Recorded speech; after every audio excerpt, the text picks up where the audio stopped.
Hello, thanks for watching this tutorial for the EMS Continuing Education Credit Hours Table, or CHITS table. Those of you in EMS or healthcare will know immediately what CHITS are. A CHIT is a certificate for credit hours of continuing education necessary for your relicensure or certification in your field.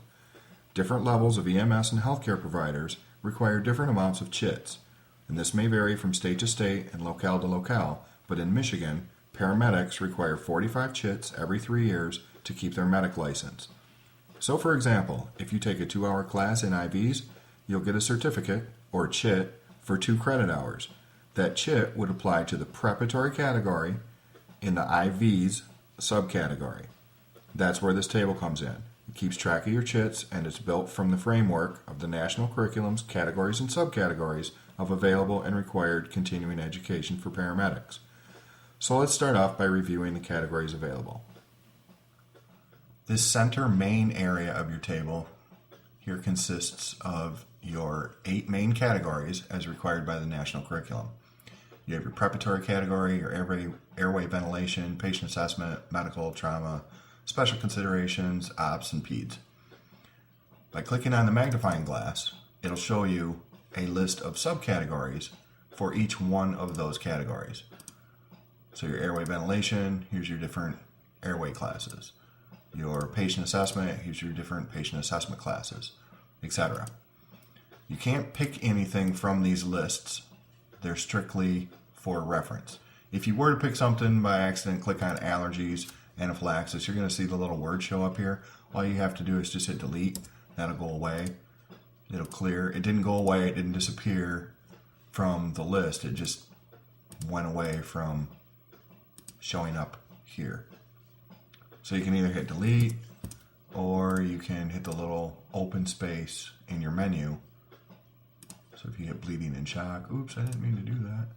You go to your little open space and it clears it. Okay, so let's say you take a class on the date 3/29, hit enter. These cells are already they're pre-formatted for 6-digit dates. So as long as you get the month and the day, it'll go ahead and fill in the rest for you. So on 3/29, let's say you took an IV class. If you click in the category column, it'll show you the different categories. This is going to be the same as these categories. So we know that IVs are in preparatory, so you click on preparatory. And then in the subcategory, you click on the IV. These subcategories are the same as these lists within the category tabs. They can be changed once you pick it. Let's say you took a class in preparatory IVs, and then you took let's say an ambulance operations. You worked in the back of the ambulance. Where's ambulance operations? Well, we're going to check ops, and there we see ambulance ops, EVOC course, etc. So you would go into your category column, you'd pick your operations, and then you'd pick your ambulance ops as the subcategory. Now keep in mind, if there is no choice made in this category list, you are not able to do anything with the pull-down menu in the subcategory list. You can delete it, and it'll clear, and you can type in it.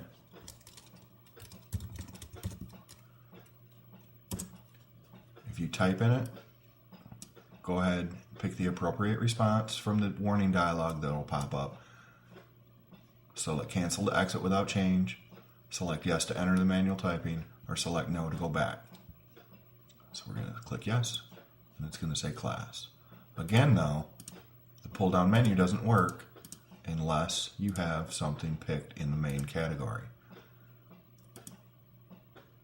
If you took, let's say, a trauma class from your company and they did whatever, backboarding or something, it'd be head and spinal injury. But if you wanted to type in backboarding because you just really didn't like the word spinal injury, you could type backboard, click your yes, and it'll be backboard. Now this area right here, your lecture and practical columns for each one of your categories, also has a pull-down menu with the number of hours, 1 to 8. So let's say your IV therapy was a 1-hour lecture, and then you worked on the mannequin arm or the chicken bones or something for a half an hour. You're going to have 1.5 hours for the preparatory IV subcategory. Notice these numbers, they auto-calculate up into the top row. This top row is going to show you all the hours that you've accumulated in each one of the categories. So you have an hour and a half in preparatory. That hour and a half auto-calculates to the far right in this box here, and it shows you have an hour and a half. This red box here that says no go, and the box below it, this is negative 43.5. These signify that you have not reached your 45 credit hours goal. Once this number here turns 45, this red box no go will turn green, and it'll say go. So it'll be a green go box, and the number underneath it turns green to show you how many over your 45. So if this was 47, this box would be green and say go, and this box would say 2, and it would be green because you're 2 over your 45 required. So let's back to the subcategories. Let's say you did backboarding, and that's in trauma. So you come to your trauma. Musculoskeletal injuries, rapid trauma, spinal injury, immobilization. This would work fine for backboarding, but again, if you really like the word backboarding, then you could type it in yourself. So you're going to go to your trauma. Again, it was on this date. Let's say it was 2 hours lecture and 2 hours practical. You're going to have 4 hours that day, 2 lecture, 2 practical. They're auto-computed, auto-calculated up here to the top. 4 hours. That's added to your 1.5, so now you have 5.5 hours. This bottom row here with the little 2s, these are what's absolutely required for paramedics in Michigan to take. So you have to have 2 lecture in preparatory. You have to have 2 practical in airway. You have to have 2 practical in patient assessment, etc., etc. These are must-haves. These will never change. These top numbers, however, are all the other classes that you can take over time to accumulate your 45 points. So again, let's say you took a class on 3/28,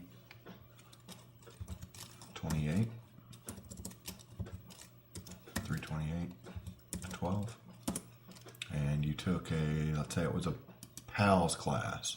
That would be under pediatrics, and then under pediatrics, it shows PALS. Now, if this changes, let's say, I didn't want to put a peds class in there, I wanted to put a medical class in there. The subcategories list is going to automatically change. See how it went from peds to medical now? If you change it again, trauma, this changes to trauma. Burns, RTA, thoracic, whatever. And then you'd put in for that date on that line, you'd put in trauma, so you're going to go to the trauma one, however many credit hours, 3 hours of lecture, an hour of practicals, that's 4, it's added up now, 3 and 2 is 5, 1 and 2 is 3, all these add up, now you have 9.5 credit hours. You're 35.5 hours short of your 45. Now let's say your table here gets all full. You have something in every one of the classes. You run out of lines. You can either go to this bottom right corner and click tab. Tab through. I'll give you another line. You can put your dates in. Or this little handle down in the corner, your cursor changes when you get over it. You can drag your table down and make it bigger that way. Then you can put in your dates, your categories. Got to have something in the category to do a subcategory. Subcategories for preparatory. And then it would be under the preparatory. You had, let's say 2 and 2.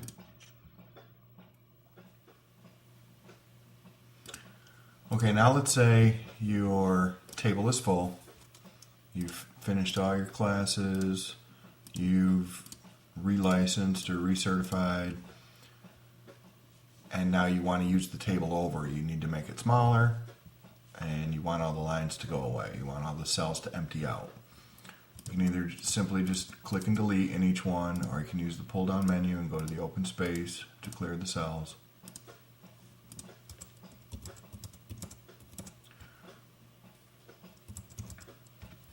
And everything disappears. It doesn't disappear, it just clears from that cell. It's not gone.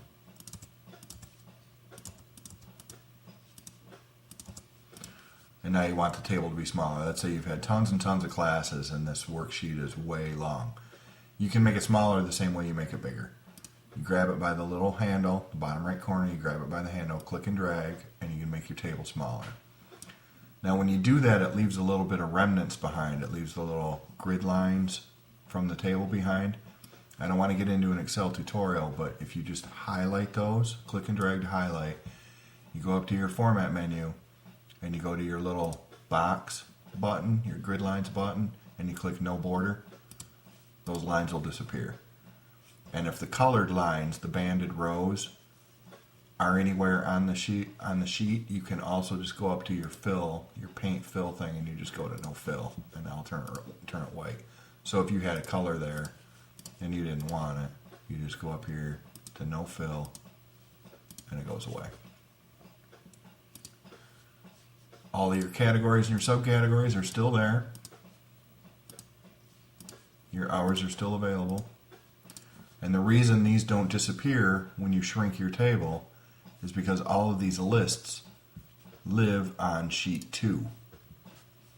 Here's your hours list, your categories list, your preparatory list, airway, patient, medical, etc., etc.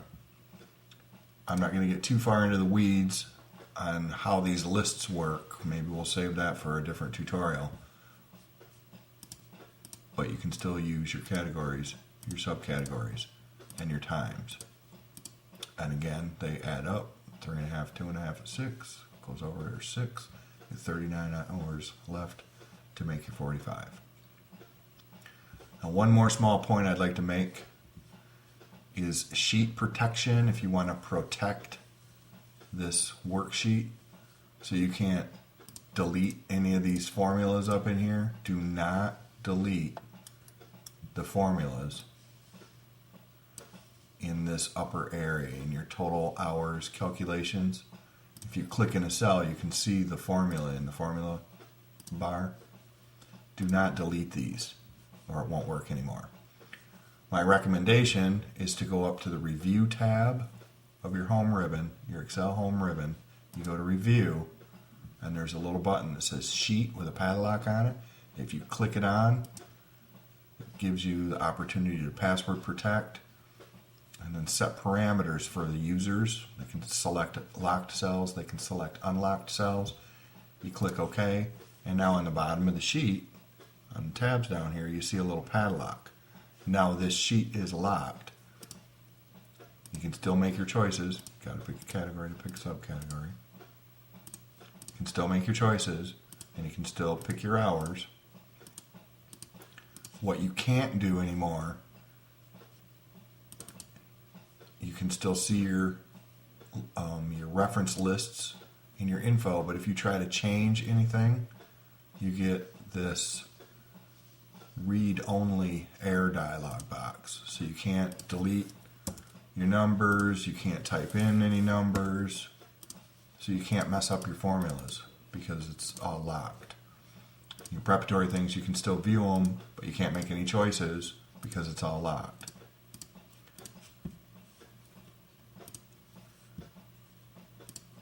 And you can no longer expand your sheet either.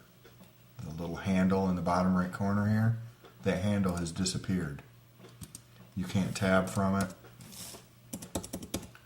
Well, you can pick hours, but you can't tab to make the sheet any bigger.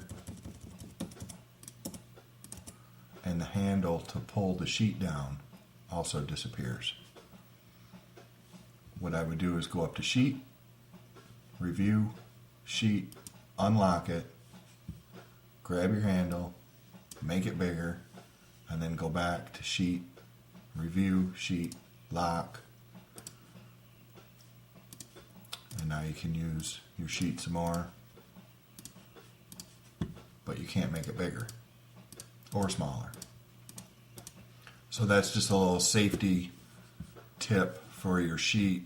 If by accident you delete any of these formulas, you're going to be sad. If you turn sheet protection on, you can't delete any of these, but you can't make your sheet any bigger either. So in closing, I'd like to just thank you for watching this tutorial. I hope it serves you well. Feel free to share this with your co-workers, friends, family, whatever. I hope to have it available for public download shortly. In the meantime, if you've just got to have it right this second, you can contact me by email up here in the corner, rdbarney@sbcglobal.net. Thanks very much. Good luck. Stay safe.